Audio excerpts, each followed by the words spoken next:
On m'a dit qu'un scientifique chinois étudiait le mystère de l'immortalité. Il faut devenir un être surnaturel, c'est ça? C'est vrai ou c'est faux? Qui est-il? Pei Duanxin, directeur de l'Institut de biomédecine et de santé de Guangzhou de l'Académie chinoise des sciences.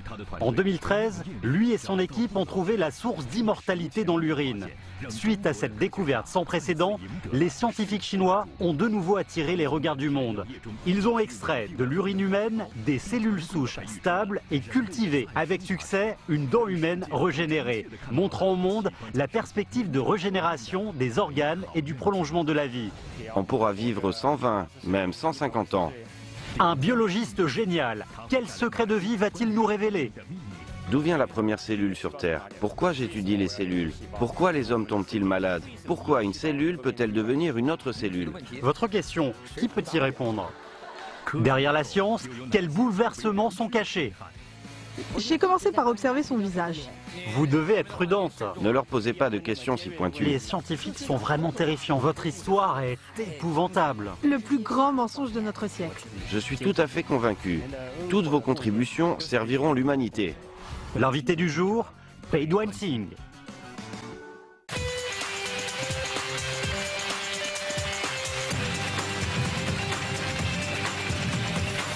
Écoutons les pensées excellentes de Chine. Bonjour tout le monde, bienvenue à Magistral, la première classe ouverte télévisée pour les jeunes de Chine. Je suis Sabei Ning.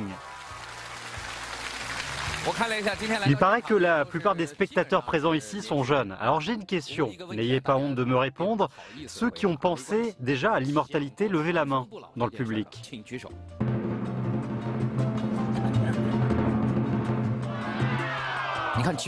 Ah, même les jeunes nés dans les années 90 pensent déjà à l'immortalité. Vous savez, j'ai 40 ans. Je ne réfléchis à cette question que depuis hier, sur l'immortalité, sur les mystères de la vie.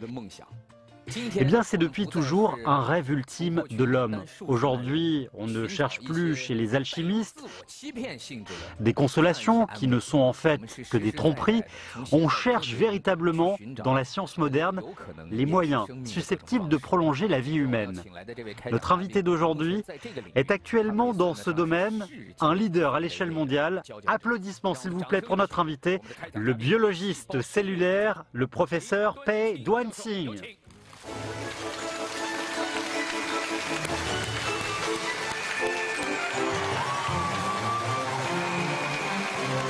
Bonjour professeur.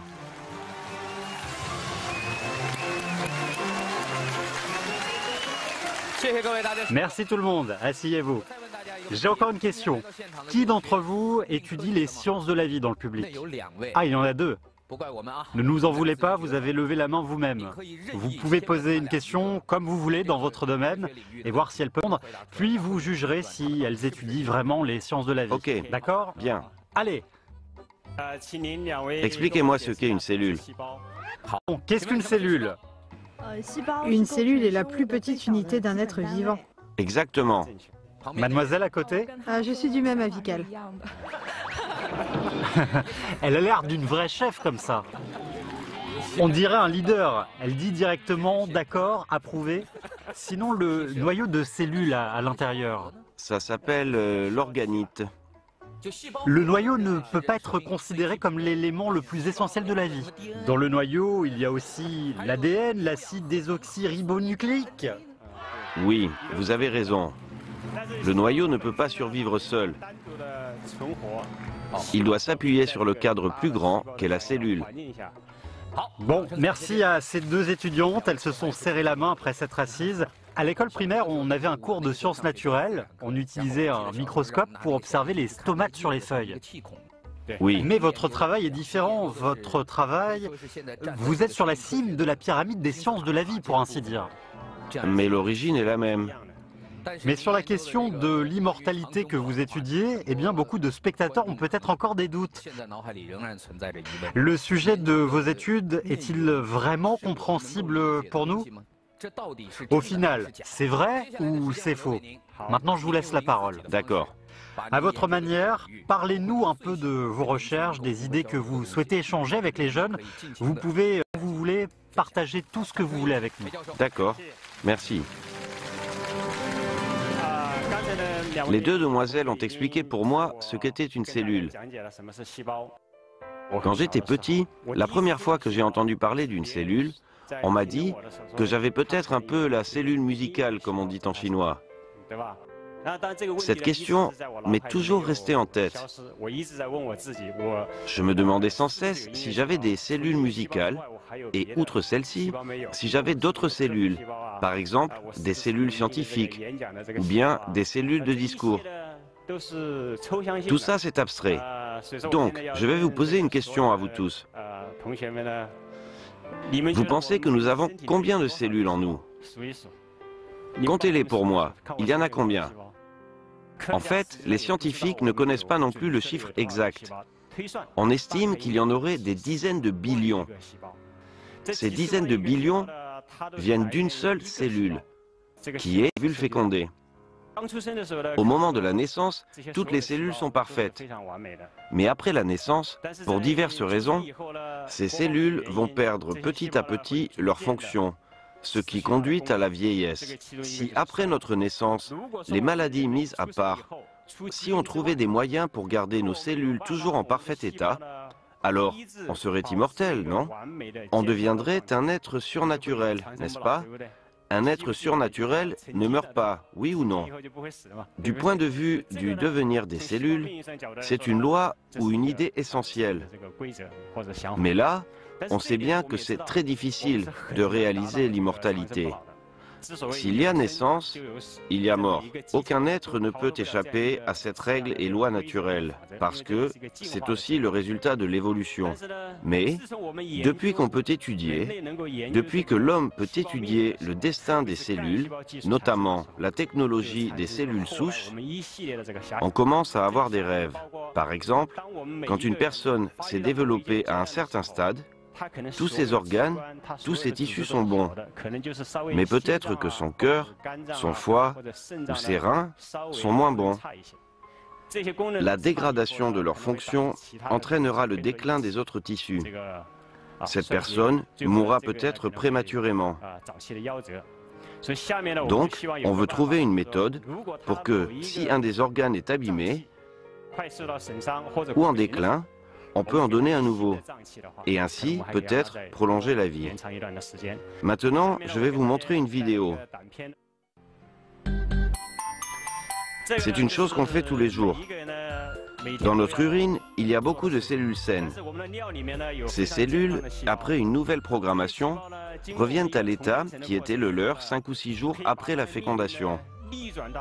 Les cellules de 5 ou 6 jours ont la potentialité de générer toutes les cellules, les tissus et tous les organes de notre corps.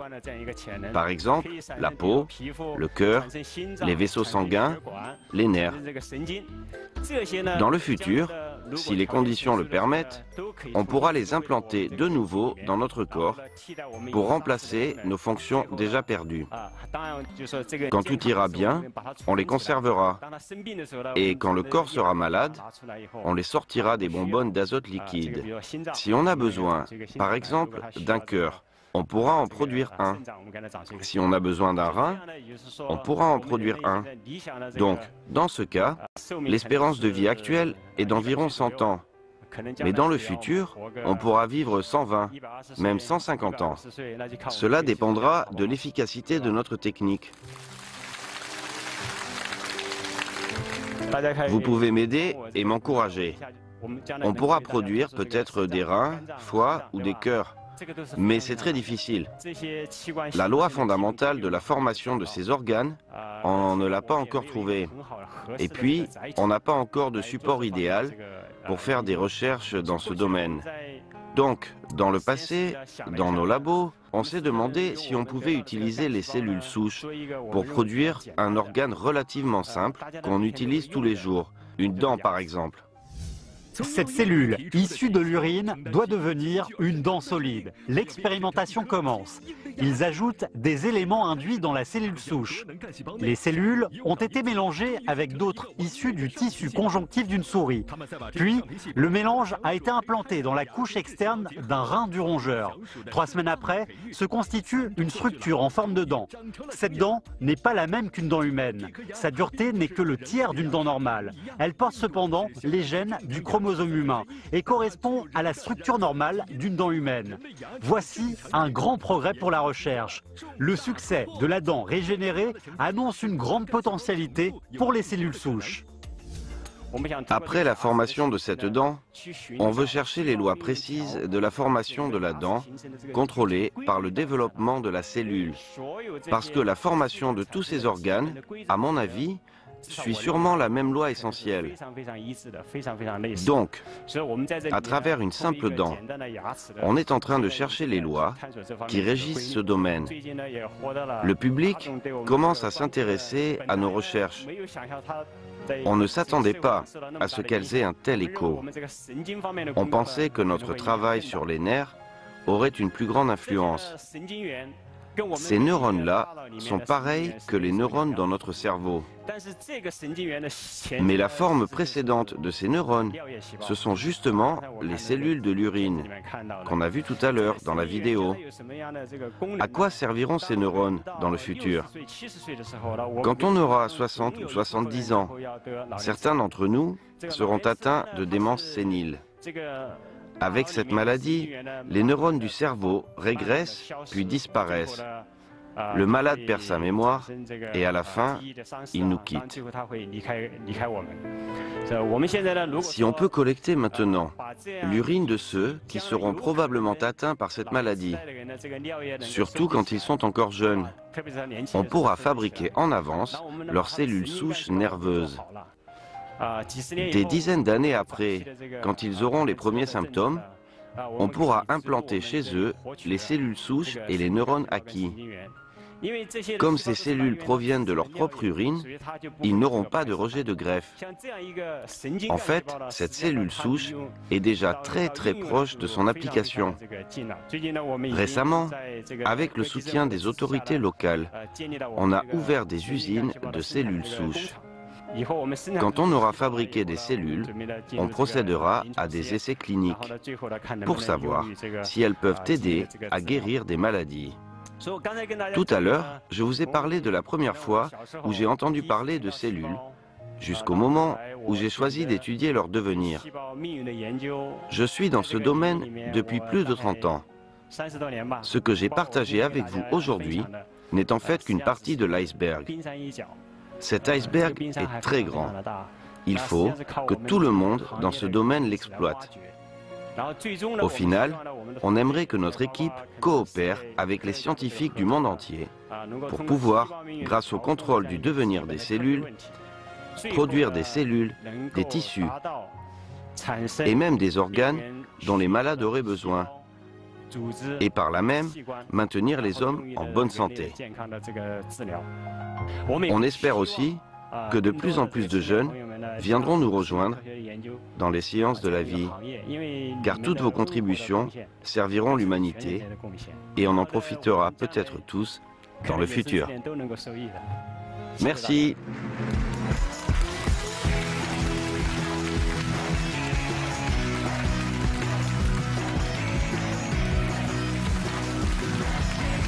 Merci, professeur Pei. Écoutons les pensées excellentes de Chine. Vous êtes en train de regarder Magistral, la première classe ouverte à la télévision pour les jeunes de Chine. Asseyez-vous. Vous avez parlé d'une dent régénérée. Tout le monde est choqué, une dent issue de... Ah oui. De l'urine. On gaspille trop chaque jour. On ne veut même plus aller aux toilettes. Non seulement les dents, mais presque tous les autres organes humains, selon votre théorie. En fait, la dent est un petit essai que vous avez fait. En étudiant les dents, on peut trouver les lois qui régissent les autres organes et tissus. Et avec les bases de ces lois, on pourra... Étudier les autres organes. Voilà le processus scientifique. Dans votre discours, on a posé beaucoup de questions. Oh là là, j'arrive même pas à comprendre ces questions. Alors, la première question, si mon cerveau est blessé et que j'utilise le cerveau régénéré d'un autre, c'est quoi le cerveau régénéré d'un autre? Vous voulez dire installer directement le cerveau d'un autre dans votre tête, c'est ça? Ou bien vous parlez du cerveau formé selon la méthode de professeur Pei? Pourrais-je encore avoir la pensée et la mémoire d'un être humain? On est encore très loin de fabriquer un cerveau, j'imagine. Très très loin. Des dents au cerveau, la distance n'est pourtant pas... Mais désormais, on peut faire des tentatives. Par exemple, lorsqu'il y a une blessure à la moelle épinière, un nerf coupé, vous voyez? Ça ne doit pas être très long. On peut donc implanter des cellules là où la moelle épinière a été endommagée. On la répare. Réparer le nerf coupé. Les hémiplégiques pourraient se remettre debout.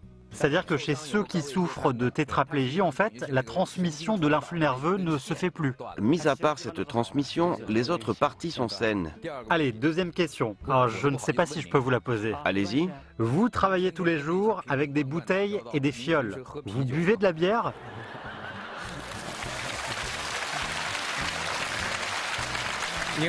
Quand vous en buvez, quelle est la surface de l'ombre de votre esprit? Oh là là, c'est quoi cette question? Pour la deuxième question, je ne peux pas répondre. Pour la première, je bois de la bière, bien sûr. Mon directeur de recherche post-doctorat m'a offert à Noël un panier de bières, venant du monde entier. Beaucoup d'entre elles m'étaient inconnues. Donc, je m'en souviens très bien. Sûrement que la bière est bonne pour la santé.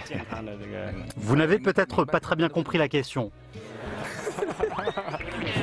Dans votre laboratoire, il y a écrit « pas de bière », non? Non? Alors ils se sont trompés. Ah, je vois ce que vous voulez dire. Ah voilà, vous avez compris. Oui, oui, j'ai saisi. Professeur Pei a enfin compris la méthode de cette question. Et en plus, vous êtes fier d'avoir goûté les bières du monde entier. Bon allez, la dernière question. Bonjour Monsieur Pei, je fais un master en chimie, je suis très attiré par la biologie. Je veux savoir pourquoi les derniers prix Nobel de chimie préfèrent les recherches en biologie. Qu'en pensez-vous? Ce spectateur s'appelle Xiaoxi. C'est qui? Levez votre main s'il vous plaît. Les scientifiques de la vie souhaitent que les spécialistes des autres domaines les aident parce que nos capacités sont limitées, notre imagination aussi. Donc, les chimistes, les physiciens, surtout les mathématiciens, sont tous les bienvenus dans les recherches sur les sciences de la vie. Les sciences de la vie s'appuient maintenant sur de grandes données. Quand j'étais en master, avec mes propres yeux, avec un mode de pensée simple, je pouvais découvrir des faits scientifiques fondamentaux. Maintenant, dans nos études, on calcule avec des superordinateurs. Notre vision et nos sensations seules ne suffisent pas. Je crois que si vous étudiez bien la chimie et trouvez un bon sujet dans les sciences de la vie, vous pourrez aussi obtenir un prix Nobel. Bien, merci. Aujourd'hui, nous avons de jeunes participants. Alors dites-moi d'abord, qui ici est fort pour deviner l'âge? Pour deviner l'âge de quelqu'un? Vous? Vous savez, c'est ça? Bon, allez, dites-moi, à votre avis, professeur Pei, il a quel âge? C'est un peu gênant. Comme j'ai fait des recherches sur lui, je connais son âge. Qui d'entre vous peut deviner l'âge de professeur Pei? Moi, Quel âge? s'il est déjà professeur, il doit avoir étudié longtemps. Il a dû finir ses études à 30 ans. Supposons qu'il travaille depuis plus de 10 ans. Je crois qu'il a plus de 50 ans. Vous jouez au blackjack? Non, Vous comptez vos points? À 30 ans, après ses études, devient professeur à 50 ans. Voilà, l'addition donne 50 ans. C'est exact. c'est vrai? Alors, votre vrai âge? Je suis né en 1965, donc cette année, j'ai 51 ans. 51 ans. 51 ans. Bravo, vous êtes une bonne observatrice. 51 ans. Alors écoutez, vous posez la première question. Selon vous, pour un professeur de 51 ans, professeur Pei n'est pas trop... Je ne m'en doutais pas. Dès que Monsieur Pei est monté sur scène, j'ai commencé par étudier son visage. Mais c'est une déformation professionnelle, c'est tout à fait à cause de mon métier. On voit d'abord le visage d'une personne. C'est très mystérieux. C'est dans mon métier, on doit étudier sans cesse. Vous étudiez le traitement d'image? Mais non. Le traitement d'image. Elle étudie l'imprimerie en 3D. Allez, laissons de côté votre métier. Dites-moi vos conclusions. Mes conclusions, c'est que Monsieur Pei et la cellule pluripotente qu'il étudie s'intègrent parfaitement. Vous voulez dire que professeur Pei c'est d'abord ses résultats d'expérimentation sur lui? Dites, vous faites des essais sur vous-même? Je n'y ai jamais pensé. Mais vous avez tant de remèdes miraculeux, vous n'avez jamais essayé? Non, jamais? Je ne vous dirai rien. Mais vous avez l'air si jeune. Dans tous les cas, je voudrais savoir, car Monsieur Pei a déjà plus de 50 ans, mais il semble aussi jeune que Monsieur Sa. Je parle seulement de l'apparence.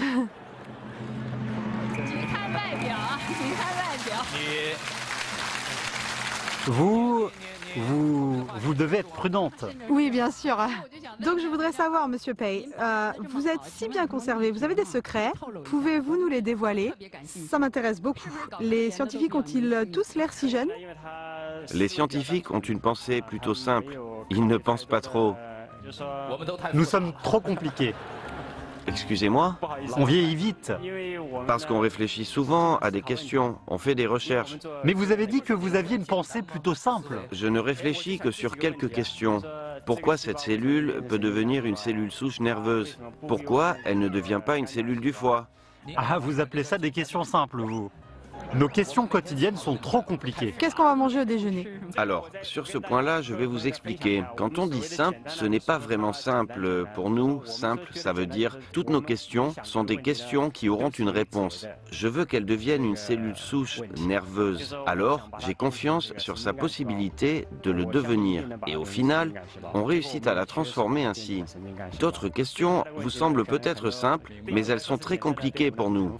Ah, j'ai compris. Les scientifiques réfléchissent sur des questions ayant une réponse, alors que vous réfléchissez sur des questions sans réponse, trop vagues. Parfois, c'est aussi compliqué. Par exemple, on est déprimé. La cellule souche nerveuse donne un résultat inattendu. On aurait voulu des cellules meilleures, des cellules souches pluripotentes, plus primitives, mais on a obtenu des cellules souches nerveuses. Donc, c'est en fait une surprise. On aurait voulu planter un melon, mais on a obtenu du soja. Et bien que vous soyez un peu confus, c'est quand même du bon soja. Tout à fait. Tout est écrit dans notre article. Si ça vous intéresse, vous pouvez le lire. Je crois que dans la science, bien qu'on pense simplement, la science peut nous donner des surprises. Le résultat est tout à fait différent de ce qu'on imaginait. Ça annonce une autre théorie, une autre loi. Mais que vous n'avez pas encore découverte. Évidemment, il faut réécrire les connaissances de l'homme. C'est comme battre les monstres dans les jeux. Si le chef de chaque niveau est toujours le même, ça devient vite ennuyeux. Mais pourquoi mes comparaisons sont toujours si plates? Allez, continuez. La deuxième question concerne mon métier. Voulez-vous deviner? Qui peut deviner? Pourquoi elle aime regarder les visages? Une voyante? C'est possible, c'est possible. De quelle agence?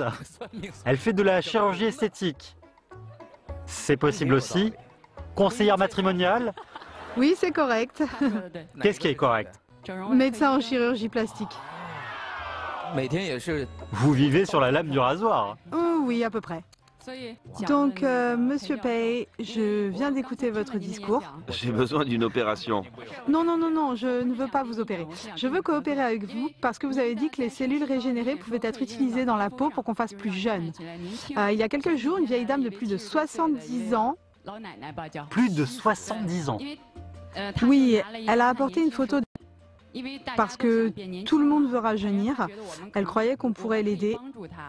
Elle a aussi sorti des livrets de caisse d'épargne, mais ce n'est pas vraiment une question d'argent. Attendez, votre histoire est épouvantable. Une vieille dame de 70 ans est venue, elle a apporté sa photo et ses livrets. Oui, bien sûr, elle nous a exposé ses raisons, mais on ne peut pas opérer une telle patiente. Elle a des attentes beaucoup trop hautes. Attendez, elle a monté d'elle à quel âge? Elle avait une vingtaine d'années, elle était vraiment très jolie. Parce qu'elle savait qu'on pouvait réduire les rides, comme on dit, et étirer la peau. Mais on ne peut pas vraiment l'opérer parce qu'elle a des exigences beaucoup trop hautes. On peut peut-être la rajeunir de 5 ans, 10 ans, mais pas plus, on n'y arrivera pas. Au final, j'ai vu que cette dame était vraiment très déçue. Aujourd'hui, vous parlez de cellules régénérées. Je me suis dit que les recherches de votre équipe pourraient peut-être enfin aider des gens comme elle. Par exemple, si on fait de grands progrès en matière de cellules épidermiques, si par exemple une brûlure, par exemple, laisser des cicatrices, est-ce que le résultat de vos recherches pourrait permettre de les éliminer totalement? Oui, oui. Oui, on a pensé à cette question. Avec votre magnifique technique, vous pouvez donner à une personne une apparence parfaite, tandis que nous sommes encore loin de là. On reste encore dans les recherches des cellules. Mais peut-être, dans le futur, on pourra apporter un certain appoint à votre métier. Comme on étudie les cellules, vous pouvez nous faire des demandes. Par exemple, je veux telle ou telle cellule. Cellules d'os, cellules épidermiques, cellules mésenchymateuses. Tant que vous précisez le type de cellule. Mais c'est terrible. Dans le futur, c'est sûr. Nous travaillons sur le contrôle du devenir des cellules. Nous devrions pouvoir fabriquer ces cellules. Vous voulez dire que ce serait comme un achat en ligne? Allô, bonjour, est-ce que vous avez des cellules d'os? Oui. Et quand vous pouvez l'expédier? Les frais de port sont inclus? Oui. Pour le reste, je crois que dans le futur, si on connaît le devenir des cellules, y compris leur vieillesse, leurs lois fondamentales, peut-être qu'à partir de notre génération, tant qu'on est jeune, on pourra encore intervenir. On essaiera de ralentir la vieillesse. Je crois que c'est possible. En fait, on sait maintenant que l'espérance de vie, par rapport au siècle dernier, est déjà beaucoup plus longue. Et de nos jours, on a l'air beaucoup plus jeune. C'est évidemment lié étroitement au progrès de la société et du développement des sciences. L'esthétisme est une question qui intéresse tout le monde. C'est donc un domaine très utile, qui a une valeur très importante. Je pense que tout le secteur des cellules souches accepterait de coopérer avec les spécialistes de chirurgie plastique. Monsieur Pei est maintenant un des leaders des recherches scientifiques en Chine. Je ne sais pas ce que vous en pensez, mais de mon côté, la plupart des gens n'acceptent pas que leur époux ou épouse viennent nous voir. Si un jour, Monsieur Pei, votre épouse vient à ma rencontre et qu'elle souhaite être plus jeune et plus jolie, est-ce que vous allez la soutenir ou bien... Je vais la soutenir, bien sûr. Professeur Pei va dire, n'y va pas, c'est inutile, je te donne des médicaments, tiens. Je pense que votre travail, selon moi, est déjà incroyable, déjà formidable. Donc votre métier est vraiment très prometteur. Et moi plus tard une carte de visite. Ok. Bon, asseyez-vous. Merci. Allez au suivant, Gao Shiron. Bonjour professeur, j'étudie les sciences de la vie à l'université de Pékin. Je suis dans la même spécialité que vous. Je travaille sur les cellules souches des tumeurs et sur la vieillesse. La raison principale, c'est que ma grand-mère est morte du cancer. Elle avait le lymphome non hodgkinien. Je suis très curieux de savoir ce qui vous a poussé à faire des recherches. Est-ce votre intérêt personnel, la responsabilité sociale ou une expérience personnelle particulière qui vous a décidé d'étudier le cancer et les Induced Pluripotent Stem Cells? Merci. Traduisez s'il vous plaît. Étudier le cancer et les cellules souches pluripotentes induites. Donc vous posez votre question en anglais. Dans votre domaine, on ne peut plus communiquer en chinois? C'est parce que une bonne partie de la terminologie est en anglais. Bien sûr, je rêve aussi qu'un jour, le chinois domine les sciences de la vie. Ce serait plus intéressant. Répondez d'abord à sa question. Très petit, j'ai vite choisi les sciences de la vie parce que ça m'intéressait. Si dans ce domaine je peux, j'espère faire des progrès, c'est à cause de ça. Dans ma carrière, j'ai connu pas mal d'expériences. J'assume aussi des fonctions administratives, mais les deux autres aspects sont de plus en plus importants. Donc en fait, c'est la combinaison des trois. Peut-être qu'à chaque période, leur poids est différent. C'est une réponse très scientifique. que vous étudiez les cellules souches parce que vous-même, vous aviez perdu une dent. C'est vrai. Cette expérience, perdre une dent, vous avez perdu une dent? Normalement, un homme de 50 ans perd une ou deux dents. C'est très douloureux. Je me demandais à quoi ça servirait les cellules souches. On a donc décidé de faire une dent comme modèle. Vous l'avez implantée? La mienne, non. Je l'ai déjà dit tout à l'heure. Vous n'avez pas implanté cette dent dans votre bouche? Non. Et si vous l'implantiez, est-ce que ça poserait des problèmes? Ah, bien sûr. C'est pas encore applicable. Cette dent, d'abord, on ne sait pas si on peut l'implanter, si la greffe peut prendre ou pas. Deuxièmement, le système nerveux et la dent. Au bout du compte, elle a été formée dans une souris. Alors, est-ce que ça peut être compatible? Il y a encore beaucoup de problèmes techniques à résoudre. Voilà. Ah, je vous le dis sincèrement, Gao Chéron est vraiment très fort. Sa présentation m'a vraiment fait sursauter. Représentant chinois aux Olympiades internationales de biologie. Un jeune qui a de l'avenir. Et c'était en quelle année? En 2013, quand j'étais en terminale. Et grâce à cette compétition, oui, que je suis entré à l'université de Pékin. Et vous avez été classé combien? 29e au niveau mondial. Chaque pays envoie 4 personnes. Sur combien au total? Des centaines, j'ai pas compté. Bravo, hein. Vous êtes déjà parmi les 30 meilleurs. Donc votre ambition dans le futur? Oui, très petit, j'ai décidé d'étudier la vieillesse. Déjà très petit, vous avez décidé d'étudier la vieillesse. Oui, en CM1, CM2 déjà. Vous auriez dû étudier la philosophie, j'y ai pensé. J'ai lu beaucoup d'œuvres philosophiques, mais je trouve qu'elles ne sont pas assez convaincantes. Elles ont donné... Pas assez quoi? Pas assez quoi? Ben, leurs explications sont pas assez... Ah, elles ne vous ont pas convaincu. Tout à fait. Même si j'acceptais directement le système de pensée de chaque philosophe, ça ne répondrait pas à ce que demande ma raison. Il faut quand même utiliser des moyens scientifiques pour obtenir de vrais résultats. Enfin, c'est ce que je pense. Ah, il y a vraiment beaucoup de génie ici. Hein. Asseyez-vous. Sun Zebin. Bonjour professeur Pei, bonjour monsieur Sa. Je connais rien à la technologie, j'étais très mauvais en maths, en physique et en chimie. En seconde au lycée, à l'examen d'orientation, j'ai eu 18 sur 100 physique et puis... Comment vous avez fait pour avoir 18? J'ai oublié. En répondant au pif?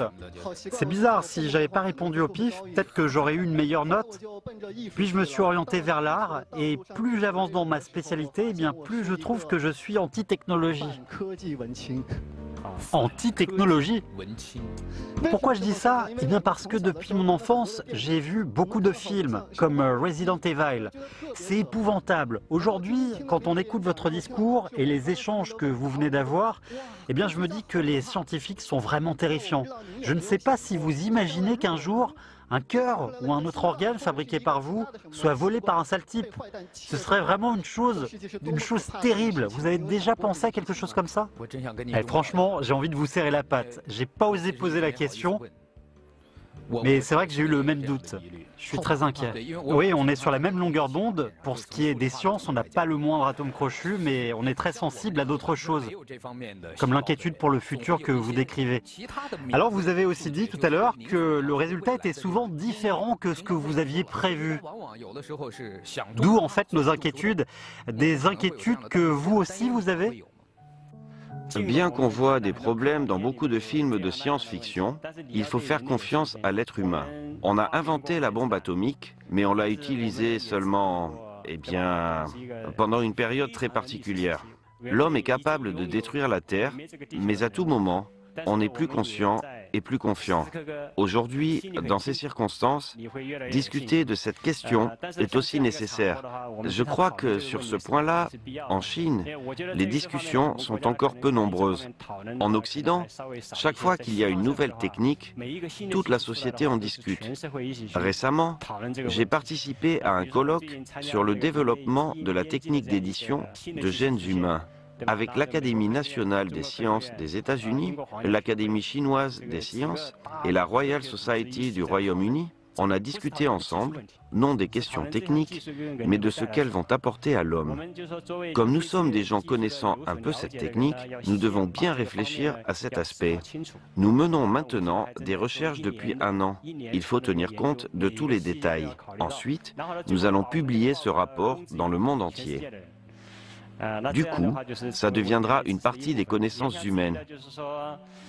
Donc, je comprends votre inquiétude, mais je reste quand même confiant. L'homme doit avoir la sagesse d'être maître de soi. Merci.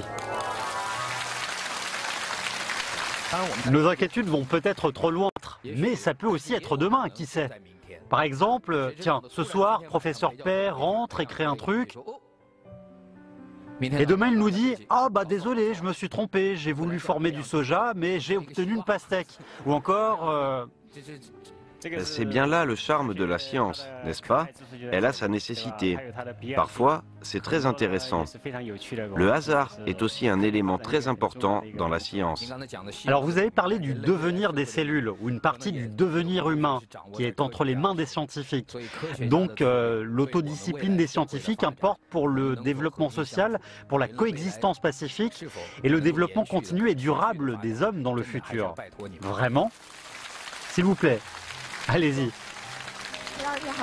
Bonjour Monsieur Pei, bonjour ça. J'étudie aussi les sciences de la vie et je voudrais parler de mon ressenti personnel concernant cette discipline.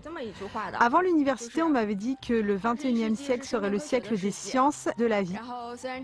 Depuis, il a été démontré que cette phrase était le plus grand mensonge de notre siècle et cela montre bien les difficultés dans notre vie quotidienne et aussi les problèmes d'emploi. Je déteste qu'on me demande ce que je veux faire après mes études. Je réponds, je vais rester dans un laboratoire, ou alors je vais vendre des médicaments, ou planter des arbres, ou élever des cochons.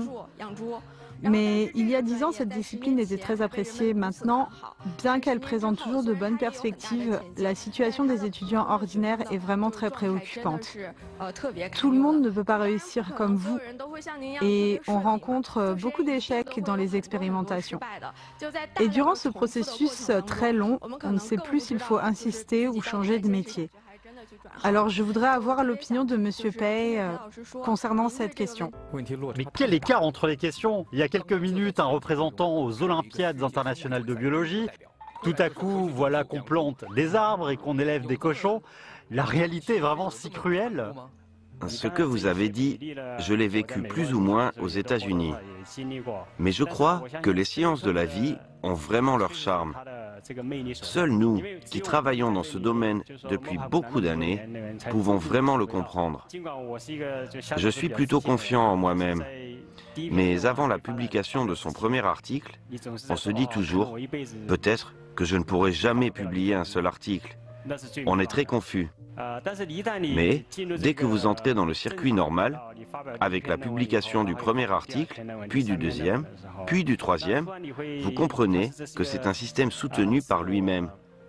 Et du coup, il n'y a plus de problème. Une fois cet obstacle surmonté, vous retrouvez immédiatement confiance en vous. Avant cela, comment faire face à tant de doutes en vous-même? Alors, regardez les gens autour de vous, ou vos anciens.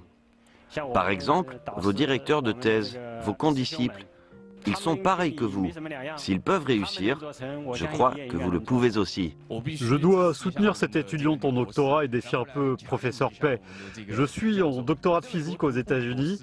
Professeur Pei, vous avez vécu longtemps là-bas. Vous devez savoir qu'on appelle les étudiants en biologie les post-docteurs millénaires après leurs études. Ils ne peuvent qu'être post-docteurs et ça dure 2 ou 3 ans, ou 5 ans, 10 ans. Je connais quelqu'un qui l'est depuis 20 ans, donc on leur donne ce surnom, post-docteur millénaire. Je crois que vous le connaissez aussi.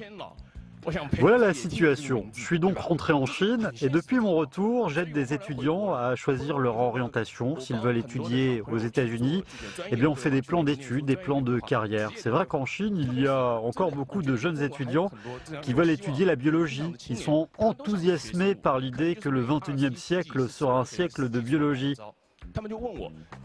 Ils me disent « Kuhn, je veux étudier la biologie aux États-Unis, qu'est-ce que t'en penses ?»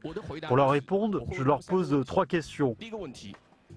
Première question, tu as un copain ou une copine? L'étudiant répond oui. Bon, deuxième question, ta famille a beaucoup d'appartements? Plutôt oui. Troisième question, tes parents ont beaucoup d'argent? Ouais, ils sont assez riches. Alors je lui dis ce qu'il doit faire. Tu dois étudier la biologie, tu dois passion, ton rêve?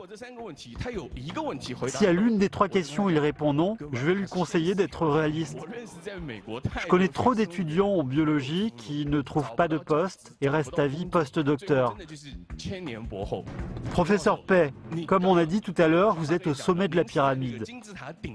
Vous croyez que pour ceux qui sont en bas de la pyramide, étudier la biologie, c'est vraiment un bon choix? Et pour ceux qui n'ont pas encore choisi ce domaine, ceux qui l'ont déjà choisi, eh bien, prenez soin de vous. Vous ne pouvez que compter sur vous-même. Comment dire? Non, je plaisante. Pour ceux qui n'ont pas encore choisi ce domaine, si cette phrase résonne vraiment en vous. Le 21e siècle est certainement le siècle de la biologie. Nous avons maintenant des techniques pour le génome, les cellules souches et puis l'édition de gènes. Ces techniques pourront changer le futur de l'homme. Sur ce point, j'en suis tout à fait convaincu parce que dans une société poussée par la nouvelle économie, surtout par les innovations, je crois que les sciences de la vie constituent un élément majeur parce que le désir pour la santé est irréductible. On peut se priver de tout, mais on souhaite vivre longtemps et en bonne santé. On veut voir comment le monde changera. Je conseille à beaucoup de mes amis d'étudier la biologie. Ils n'ont pas de grande maison ou beaucoup d'argent, mais je crois que cette chose a de la valeur pour toute l'humanité. Puis, la biotechnologie, y compris l'économie biologique, bien que celle-ci n'ait pas encore décollé, sera inévitable dans le futur.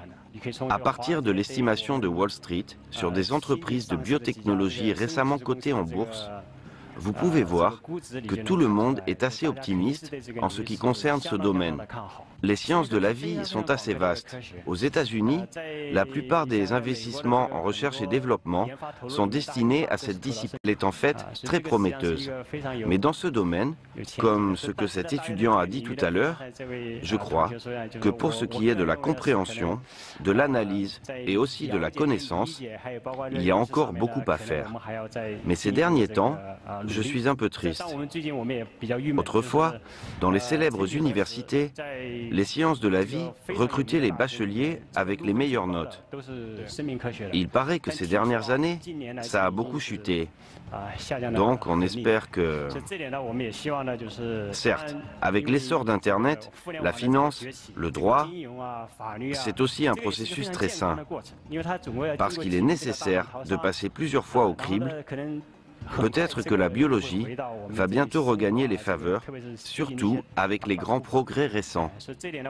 Donc, sur ce point-là, j'espère que vous resterez confiants. J'espère que, quand vous aiderez les étudiants dans le futur, vous ne leur poserez pas de questions si pointues. Écoutez, si vous comprenez les sciences de la vie d'une manière complète, alors pour comprendre la vie, y compris votre propre santé et celle de votre famille dans le futur, c'est aussi une bonne chose. Dernière question, est-ce que vous conseilleriez à vos enfants d'étudier la biologie? Mes enfants étudient la biologie. Oui, la biologie. Et vos enfants ont quel âge? L'un a 20 ans, l'autre a 18 ans, tous deux étudient la biologie. Au moins, mes deux enfants étudient la biologie. Votre réponse m'a redonné confiance en la biologie. Mais imaginez les discussions de réunion de famille, c'est terrible. Je crois que professeur Pei nous a donné une réponse claire. Il croit que tout ça n'est que temporaire. Comme vous l'avez dit, elle va décoller tôt ou tard, peut-être très bientôt. Donc les jeunes qui rêvent d'explorer ce domaine, eh bien sûr, ça vous intéresse vraiment. J'ajoute un mot. En fait, elle a déjà décollé, seulement beaucoup de gens, moi je l'ai senti, mais beaucoup de gens, pas encore. Et si maintenant vous saisissez l'opportunité, eh bien vous aurez un billet d'avion en première classe. Je vous remercie. Merci tout le monde. Merci à professeur Pei d'avoir partagé avec nous beaucoup d'expériences sur les sciences de la vie. On espère que plus de jeunes pourront sentir l'attrait de cette discipline et s'investiront dans l'innovation à tout va pour contribuer à une société future encore inimaginable. Applaudissements encore une fois, à bientôt, merci.